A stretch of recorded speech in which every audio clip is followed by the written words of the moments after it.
Finalizando aqui nosso bloco de traumatologia forense, vamos falar hoje sobre energia de ordem biodinâmica e mista. Já vimos energia de ordem mecânica, energia de ordem física, energia de ordem química, físico-química, bioquímica.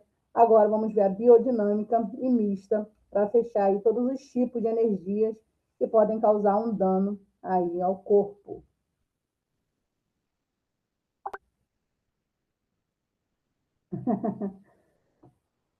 Na medicina legal, a energia biodinâmica refere-se aos fenômenos e respostas internas do organismo, metabólicos, fisiológicos ou sistêmicos, desencadeados por um trauma inicial.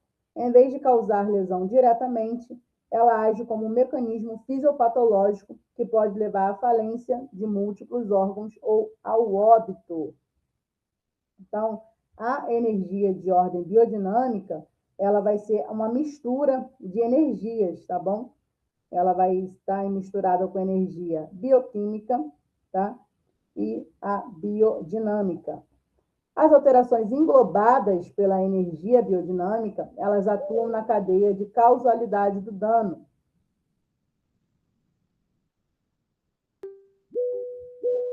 E incluem o choque, a falência múltipla dos órgãos e a coagulação intravascular disseminada.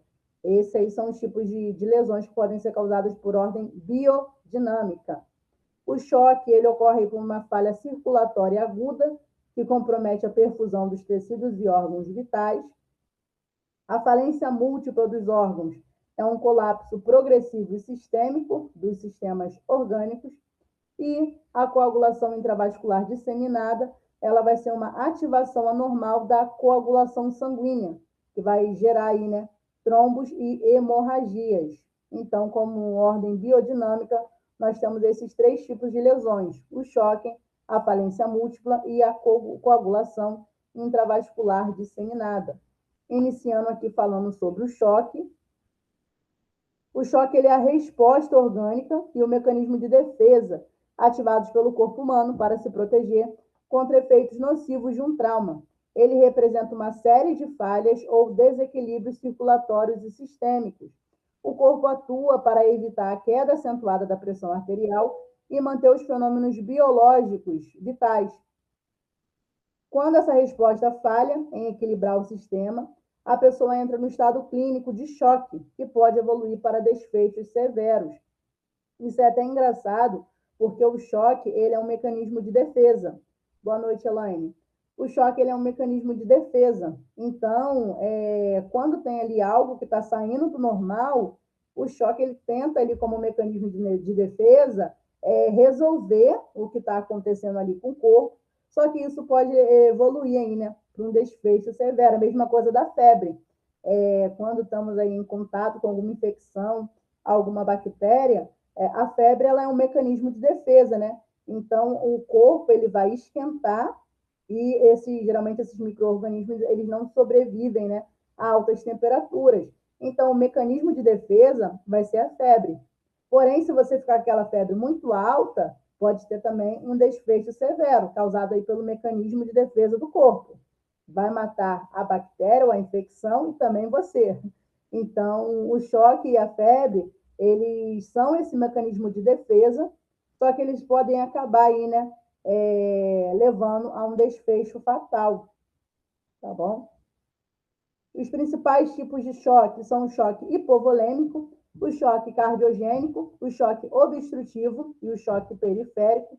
O choque hipovolêmico, ele é causado pela diminuição drástica do volume de sangue ou fluidos corporais.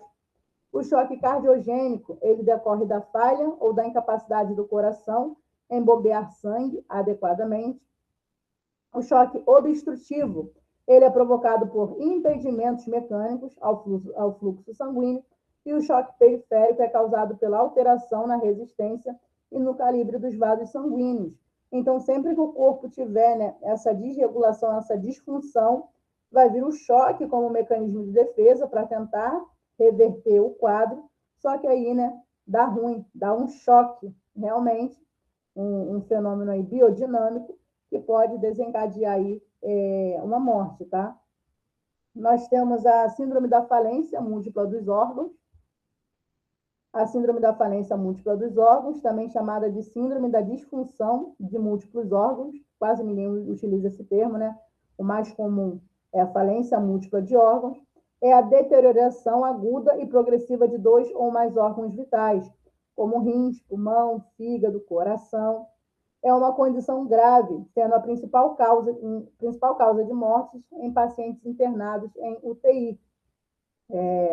Eu costumo sempre dizer que se eu ficar mais de 10 dias internada, eu vou assinar minha revelia e vou vir para casa, porque é muito normal um quadro aí de uma pessoa que está muito tempo na UTI, muito tempo internada, evoluir, né, para uma sepse e gerar, né, essa síndrome aí de falência múltipla. Ela vem a óbito.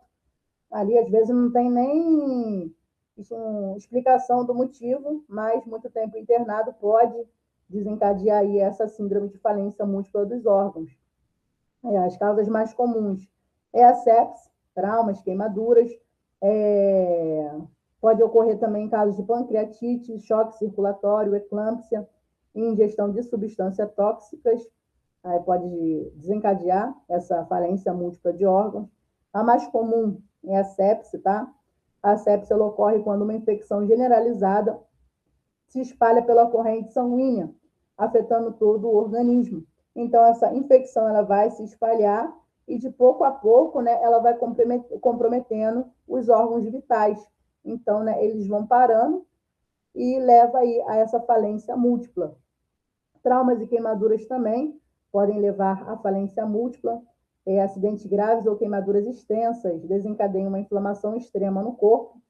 Então, essa inflamação pode evoluir para essa falência múltipla, né? Vai afetar o organismo e pode ir acometendo órgão a órgão. No caso aí de trauma ou queimadura, a pessoa muito tempo no hospital, né? Um trauma grave, uma queimadura também grave, que fica muito tempo ali internado. Vai acontecer essa sepse, Deus me livre. Acontece demais, gente. O pessoal vem do hospital, já direto para o IML. Vai direto para o IML, perdão. A falência não ocorre necessariamente de uma vez, mas sim de forma progressiva. Geralmente inicia-se com uma resposta inflamatória severa que reduz a chegada de sangue e oxigênio aos tecidos, gerando uma hipóxia, a falta de oxigenação. Sem oxigenação adequada, os órgãos começam a perder as suas funções celulares. Os sintomas da falência múltipla geralmente são extrema fraqueza, fadiga, sonolência, confusão mental, dificuldade de concentração, respiração rápida ou superficial, batimentos cardíacos acelerados ou irregulares e queda na produção de urina. Esses aí são os sintomas da falência múltipla. Não tem como nós dizermos quais órgãos param de funcionar primeiro, tá? Primeiro é o fígado, depois é o rim, não. Geralmente eles seguem uma ordem, mas não necessariamente vai seguir sempre essa ordem ou não vai seguir. O padrão, geralmente, que é encontrado é nesse esquema que eu deixei aí para vocês. Primeiro estágio, os pulmões, geralmente é o primeiro órgão a falhar, resultando em dificuldade respiratória aguda, o que exige uma ventilação mecânica. Então, o pulmão geralmente é o primeiro a começar a falhar. Aí a pessoa já vai precisar dessa ventilação mecânica. A diminuição da pressão arterial e do fluxo do oxigênio afeta a filtração renal, levando à insuficiência renal. Então, já vai ser, né, uma falha dos rins, segundo o órgão aí acometido por essa falência múltipla. Terceiro estágio, né, o terceiro órgão que pode ser acometido também é o fígado. O fígado começa a falhar na metabolização de substâncias e toxinas, então o fígado começa a deixar, né, de exercer ali a sua função. Por quarto, vem o sistema cardiovascular e o de coagulação. O coração passa a bombear sangue com menos eficiência e surgem problemas de coagulação no sangue. Então, o coração ele já não é eficaz, né, para que esse sangue, para fazer esse sangue circular por todo o corpo, onde vai gerar aí, né, alguns trombos, né, a coagulação no sangue. E por fim, sistema nervoso central. pode apresentar encefalopatia e coma, devido à falta de oxigenação e acúmulo de toxinas no sangue. Então, uma coisa vai levando a outra, por isso que chamamos de falência múltipla. Um órgão, os órgãos, nosso organismo, né, eles são um sistema interligado. Então, todos os sistemas são essenciais. Quando um começa a falhar, o outro vai se sobrecarregando.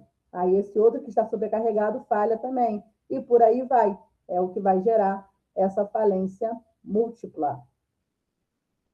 Coagulação intravascular disseminada, outro tipo aí de energia de ordem bioquímica, é uma síndrome adquirida e potencialmente fatal, onde o sistema de coagulação do corpo é ativado de forma descontrolada. Isso gera pequenos coágulos por toda a corrente sanguínea, consumindo as plaquetas e fatores de coagulação, o que resulta tanto em trombose quanto em hemorragia grave. Isso aí é o que vai causar a coagulação disseminada. Como ela ocorre?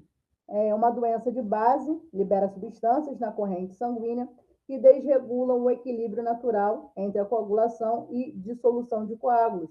Então, formam-se microtrombos nos vasos sanguíneos que podem bloquear o fluxo de sangue e causar danos, isquemia em órgãos vitais. Então, como doença de base, nós temos várias, tá? Pode ser asma, pode ser uma pancreatite, uma infecção, é tudo a evolução de uma determinada doença, tá? O uso de drogas pode entrar também, obesidade, sempre há algo aí que vai desencadear, tá? Essa coagulação. Como todas as plaquetas e fatores de coagulação estão presos nesses coágulos, há uma escassez severa deles no restante do corpo. E isso pode levar a sangramentos incontroláveis. A coagulação intravascular disseminada, ela vai ficar com essa característica aí, ó. Ela vai sobressair na pele essas manchas. Elas podem ser arroxeadas ou avermelhadas. Então, a coagulação intravascular disseminada, ela já vai ser um tipo mais fácil de identificação na hora da necropsia. A necropsia nas síndromes biodinâmicas concentra-se no estudo das falências sistêmicas e estados fisiopatológicos internos que comunam em letalidade. Por se tratarem de um quadro silencioso, no cadáver as manifestações são discretas. Após necropsia detalhada, em que se ausentem outras causas de morte violenta, pode o perito deduzir seu diagnóstico por exclusão, não se opondo às informações hospitalares. Então, a síndrome biodinâmica, ela é uma síndrome silenciosa. Nós, da necropsia, né, adoramos algo palpável. Ver ali, né, a lesão, um corte, um hematoma, uma equimose. Então, é algo, né, visível, é algo que a gente vai olhar e vai identificar. Já quando temos essas energias de ordem biodinâmica, nós não conseguimos ver a olho nu. Um choque você não vê a olho nu.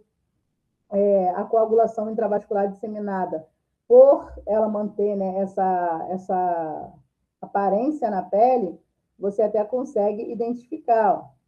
Então, você vendo essa lesão, né, você consegue já assimilar a coagulação intravascular disseminada. Mas como é que você vai diferenciar isso aí de um choque, por exemplo? Não tem como. Você vai olhar os órgãos e para você estará normal. Você tem que ir procurando anomalias, né, alterações ali nos órgãos, para que você possa ajudar ali o legista a determinar a causa da morte. Então, é muito complexo a necropsia de ordem biodinâmica. Vamos colocar um exemplo, né? Você vai fazer ali uma necropsia, o cadáver, né, está todo baleado. Então, você vai ali fazendo ali o trajeto das perfurações, né, o trajeto que o projétil fez dentro do corpo, para você ver quais órgãos foram lesados, a lesão de entrada, a lesão de saída. É algo visível e é algo palpável. Agora, uma pessoa ali sofreu choque. O pulmão falhou, o rim falhou, o coração falhou, tudo falhou. Você vai fazer a incisão daquele corpo, você vai olhar, cadê a lesão? aí que é complicado. O legista, no caso, o que ele vai fazer? Ele vai avaliando todas as hipóteses possíveis para que se descarte ali, né, a possibilidade de uma morte violenta. Não foi um envenenamento, não foi uma asfixia, não foi uma esganadura. Então, ele vai descartando todas as possibilidades até que ele possa ali concluir, foi uma sepse, foi falência. Então, é complicado nesse quesito, na ordem biodinâmica. Ela não é tão palpável quanto as outras energias. Ela vai requerer, né, muito conhecimento aí do médico. A técnica de necropsia não precisa se preocupar tanto com isso, tá? Porque quem tem que dar aí o laudo, quem tem que ter esse conhecimento é o legista. Porém, na hora da prova ali, pode aparecer para você, e no dia a dia também é bom você ter, né, esse conhecimento, para que você possa ali também auxiliar e aprender com o legista. Às vezes até, não posso até usar, né, eu como exemplo, hoje eu já consigo visualizar, quando abre um cadáver, eu já consigo ali identificar quando é uma sepse, quando é um infarto, por causa do sinal ali no coração. Então, na prática, vocês vão visualizando muitas coisas e vão aprendendo aí fazer essas diferenciações. Então, fechei com vocês aqui energia de ordem biodinâmica e agora vamos falar sobre energia de ordem mista, nosso último tipo aí de energia. As energias de ordem mista, também conhecidas como energias de ordem bioquímica e biodinâmica, compreendem determinados grupos de ações produtoras de lesões corporais ou de morte analisados na causalidade do dano. Nesta modalidade de energia, enquadra-se a fadiga, algumas doenças parasitárias e todas as formas de maus tratos, que nós chamamos de sevícias, na medicina legal. Falando primeiro aqui da fadiga, a fadiga é uma sensação persistente de exaustão física, mental ou emocional, que não melhora com o descanso. Diferente do cansaço comum, que é passageiro, a fadiga é desproporcional ao esforço e afeta a capacidade de realizar atividades diárias. Você está com um cansaço, então você chega do serviço, deita na cama, dorme ali bastante. Quando você acordar, você vai estar descansado. Então, o cansaço ele é passageiro. Agora, se você estiver num quadro de fadiga, essa exaustão ela vai ser frequente. Você pode dormir, você vai acordar do mesmo jeito, às vezes até pior. Então, a fadiga ela vai ser uma exaustão persistente.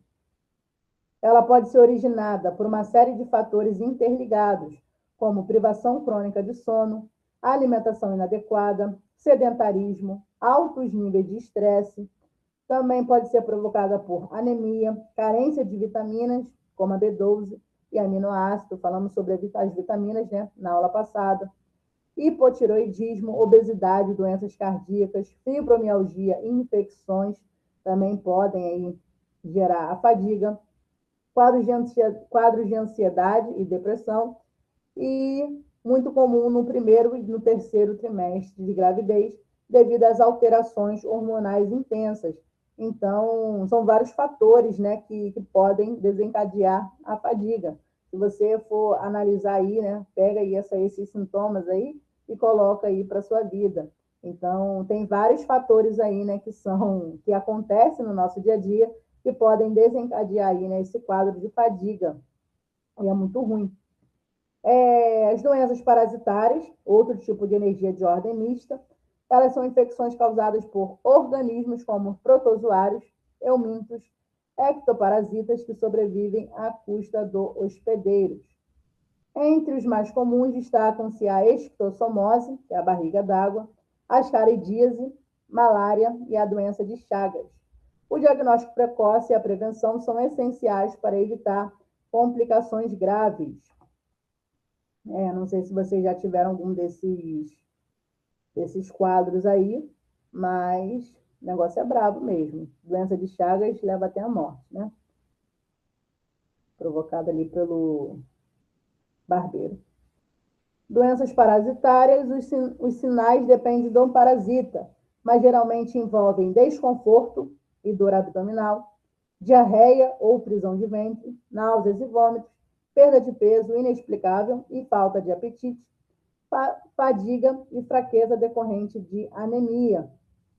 Então, as doenças parasitárias, elas podem desencadear todos esses sintomas, desde o desconforto ali abdominal até ali uma fraqueza decorrente de uma anemia, né? A falta do apetite vai gerar perda de peso, que pode evoluir para anemia. Então, são vários fatores aí que as doenças parasitárias podem causar. A transmissão geralmente é pela ingestão de água ou alimentos contaminados, contato com solo contaminado por fezes de pessoas ou animais infectados, picadas de insetos vetores, como barbeiro, na doença de Chagas, falta de saneamento básico e higiene pessoal precária. Nosso saneamento básico, né? Não é lá essas coisas. Então, mesmo que a pessoa tenha uma higiene pessoal adequada, essa questão aí do saneamento pode aí acometer várias doenças parasitárias, principalmente as crianças, né? Gostam de ficar na rua, gostam de brincar, estão descalços e pisam ali em água, e às vezes é esgoto ali a céu aberto. A água ali contaminada também. Então, são vários fatores que vão poder desencadear determinadas doenças parasitárias. Por fim, outro tipo de energia de ordem mista é a sevícia. A sevícia refere-se a ações de crueldades, maus tratos extremos ou tortura que causam intenso sofrimento físico ou psicológico. Usado frequentemente no plural, abrange castigos corporais, agressões e tratamentos desumanos. Por que a sevícia está aqui dentro da ordem de energia de ordem mista? Porque tem vários tipos de torturas. Pode ter ali um tipo de tortura que vai envolver energia de ordem mecânica, energia de ordem física, energia de ordem química.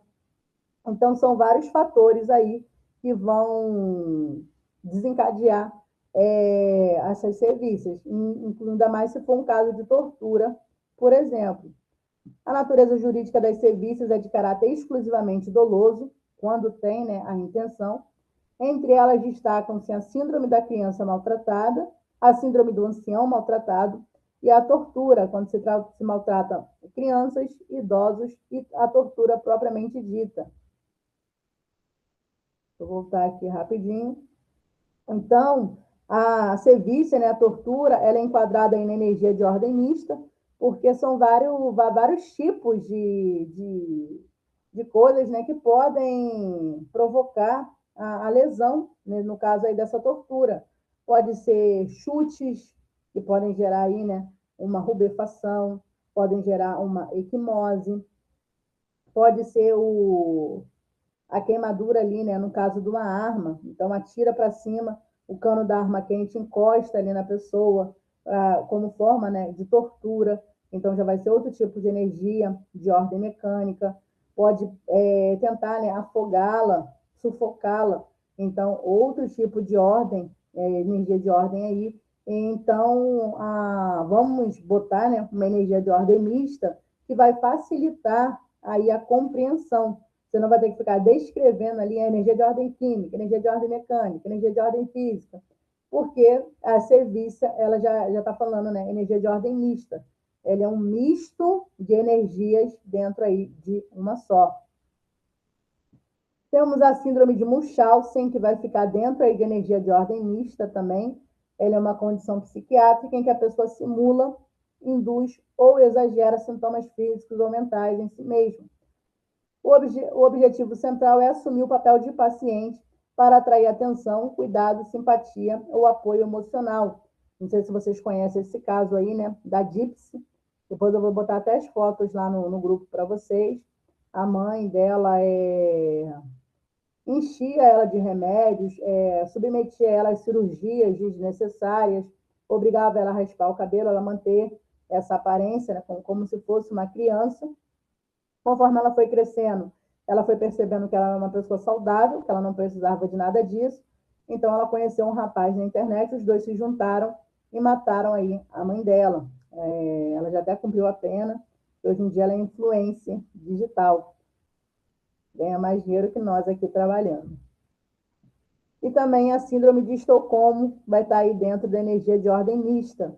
A síndrome de Estocolmo é um mecanismo de defesa inconsciente, onde a vítima desenvolve um vínculo afetivo, empatia ou lealdade pelo seu agressor. Surgem situações de medo extremo ou desequilíbrio de poder, como sequestros, violências domésticas ou abusos, ajudando o cérebro a lidar com a ameaça. Então, no caso, com certeza vocês devem conhecer alguém, vamos supor, uma mulher ali que é espancada diariamente pelo marido. Então, ela pode adquirir essa síndrome de Estocolmo. Por mais que você tente oferecer ajuda, por mais que você tente tirar essa da situação, no caso da mulher que se finge de criança, pode se encaixar? Pode se encaixar nesse quadro aí da síndrome de Munchausen. Então, por mais que você tente ali explicar determinada situação para a pessoa que aquela situação não é legal, que o cara está fazendo mal, o cérebro dela, né, se autoprogramou para sobreviver àquilo. Então, ela vai defender, ela vai ficar ali, ela vai amar incondicionalmente, porque é uma condição aí neurológica que o cérebro aí se adaptou para que ela conseguisse sobreviver a esses abusos, a essas agressões. Então, recebe o nome aí de síndrome de Estocolmo, vai ficar aí dentro de energia de ordem mista também. Vamos ver aqui como cai na prova. Quantas lesões por energia de ordem mista? Avalie os itens. Em virtude das várias tipicidades de serviços, mecânicas, bioquímicas ou biodinâmicas, mais próprios é vê-las no âmbito de energia mista. E está correto, não é? Como eu falei para vocês. A energia de ordem mista é mais fácil você colocar ela nessa classificação de mista, englobando todos os tipos de energia, aí a mecânica, bioquímica, biodinâmica, pode ter química, pode ter física. Então, é mais fácil você colocar energia de ordem mista para definir, né, a tortura, do que ficar explicando, né, botando lesões por lesões, né, energias por energias. Então, eles botaram aí ela num quadro somente dela, energia de ordem mista, que engloba todos os tipos de energia. Certo também. Os maus estados físicos ao ancião são sempre caracterizados por ferimentos repetidos e pouco justificáveis, queimaduras, fraturas, escoriações e equimoses. Estão certos também. Parabéns, Camila. Acertou as duas aí. Os maus tratos físicos ao ancião, né, ao idoso, são caracterizados aí por ferimentos repetidos e sem justificativas. Queimadura, às vezes a pessoa fica ali queimando o idoso com um cigarro, vira o braço, a perna, a mão, de um jeito ali violento, que pode gerar alguns tipos de fraturas. Escoriação e equimose, né, pode gerar aí, quando tem atos de violência, né, bate com algum objeto, bate com a mão, então pode gerar aí a escoriação e a equimose, então também está certinho. E na próxima questão, né, chama-se de síndrome de Munchausen, um tipo de desordem metabólica em que o paciente, de forma compulsiva, deliberada e contínua, apresenta perda de consciência. Nada a ver, né? É aneurisma isso aí. Então, errado. Dos temas abaixo, aquele que não está incluído no meio biodinâmico é a fadiga, o choque obstrutivo, a síndrome da falência múltipla de órgãos e a coagulação intravascular disseminada. O que não é biodinâmico aqui é o que nós não falamos hoje. Não, quer dizer, é o que falamos hoje, mas na energia de ordem mista, perdão. Então, nós vamos ter aqui, né, a fadiga. A fadiga é energia de ordem mista. Ela não é energia de ordem biodinâmica. Como energia de ordem biodinâmica, nós temos aqui o choque obstrutivo, a síndrome da falência múltipla de órgãos e a coagulação intravascular disseminada. O corpo de um personal trainer que praticava habitualmente exercícios extenuantes matinais na praia foi encontrado caído sobre a areia, sem sinais externos de violência. Após análise pericial e do legista, constatou-se que a morte desse indivíduo ocorreu em consequência de um choque cardiogênico, um tamponamento cardíaco.